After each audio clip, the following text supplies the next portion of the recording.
और अब बात करेंगे मध्य प्रदेश छत्तीसगढ़ की कुछ अहम खबरों की। इस वक्त एक बड़ी खबर सामने आ रही है। गृह मंत्री नरोत्तम मिश्रा ने निशाना साधा है राहुल गांधी पर। इस बार उनका ये बयान, स्वरा भास्कर कन्हैया कुमार को साथ लेने से भारत नहीं जुड़ता है, धारा 370 हटाने से भारत जुड़ता है, सीएए के आने से भारत जुड़ता है, ट्रिपल तलाक खत्म होने से भारत जुड़ता है। बाबा साहब अम्बेडकर ने समान नागरिक संहिता को लागू करने के लिए पुरजोर पैरवी की थी, लेकिन उसको कभी लागू नहीं होने दिया गया। एक विधान, एक संविधान, एक राष्ट्र के साथ आगे बढ़ने का वक्त आ चुका है।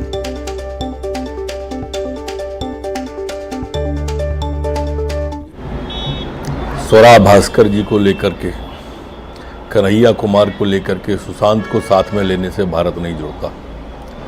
भारत जब जुड़ता है जब 370 समाप्त होती है, भारत जब जुड़ता है जब सीए आता है, भारत जब जुड़ता है जब ट्रिपल तलाक जैसी कुप्रथा समाप्त होती है। आदरणीय, आपके पूर्वजों ने बाबा साहब अम्बेडकर जी के संविधान में जो पुरजोर पैरवी उन्होंने समान नागरिक संहिता को लागू करने की थी, उसको भी लागू नहीं होने दिया है। अब वक्त आ गया है जब एक विधान और एक संविधान और एक राष्ट्र के साथ में हम आगे बढ़ें।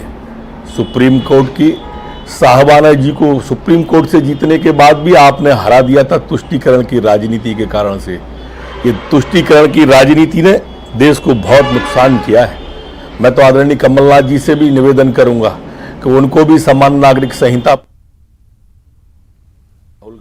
तो गृह मंत्री नरोत्तम मिश्रा का ये जवाब आपने सुना, किस तरह से एक बार फिर से राहुल गांधी की भारत जोड़ो यात्रा पर निशाना साधा है। ज्यादा चर्चा इस पर हम करेंगे से कि रंजना दुबे भोपाल से हमारे साथ लाइव जुड़ रहे हैं। रंजना, 10वां दिन मध्य प्रदेश में भारत जोड़ो यात्रा का, और एक बार फिर से बीजेपी की तरफ से, गृह मंत्री की तरफ से खासतौर पर यह आरोप कि भारत तोड़ने का काम कर रहे हैं राहुल गांधी।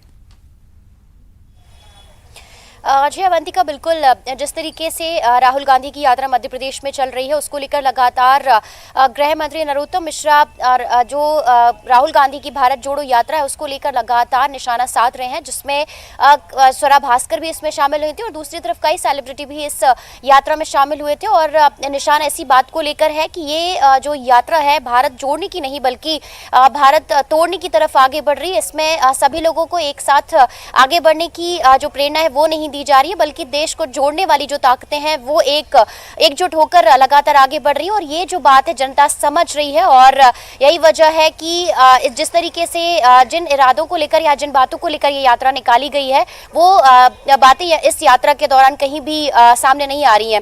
लेकिन दूसरी तरफ कांग्रेस भी इन आरोपों का जवाब देते हुए नजर आ रही है और ये भी कह रही है कि सिर्फ बेकार की बातें ही भारतीय जनता पार्टी की तरफ से की जा रही है, सरकार की तरफ से की जा रही, क्योंकि राहुल गांधी की यात्रा को जिस तरीके से जन समर्थन मिल रहा है, जिस तरीके से लोगों का साथ इस यात्रा को लेकर मिल रहा है, और यही वजह है कि भारतीय जनता पार्टी यानी बीजेपी जो सरकार है वो लगातार इस यात्रा को लेकर निशाना साध रही है। लेकिन फिलहाल अवंतिका यही होगा कि जिस तरीके से यात्रा मध्य प्रदेश से गुजरी है, और न सिर्फ मध्य प्रदेश में बल्कि खुद राहुल गांधी ने तमाम बातों को लेकर सरकार पर भी निशाना साधा और ये भी कहा कि मध्य प्रदेश को उन्होंने ए ग्रेड दिया है, क्योंकि यहाँ पर जनता का बहुत ज्यादा प्यार और इस यात्रा को समर्थन भी मिला है। अब देखना यही होगा कि ये यात्रा कितनी राहुल गांधी के लिए या फिर कांग्रेस के लिए फायदेमंद साबित होती है, या फिर कितना जन समर्थन इस यात्रा के जरिए जुटा पाती है। बिल्कुल, बहुत बहुत धन्यवाद आपका रंजना इस पूरी चर्चा के लिए। तो राहुल गांधी के भारत जोड़ो यात्रा पर गृह मंत्री ने एक बार फिर से निशाना साधा है, इस बारे में आपको जानकारी दे रहे थे। आगे बढ़ते, रायपुर से इस वक्त एक बड़ी खबर। मुख्यमंत्री भूपेश बघेल ने अनुपूरक बजट पेश कर दिया है। वित्तीय वर्ष 2022 से 23 का दूसरा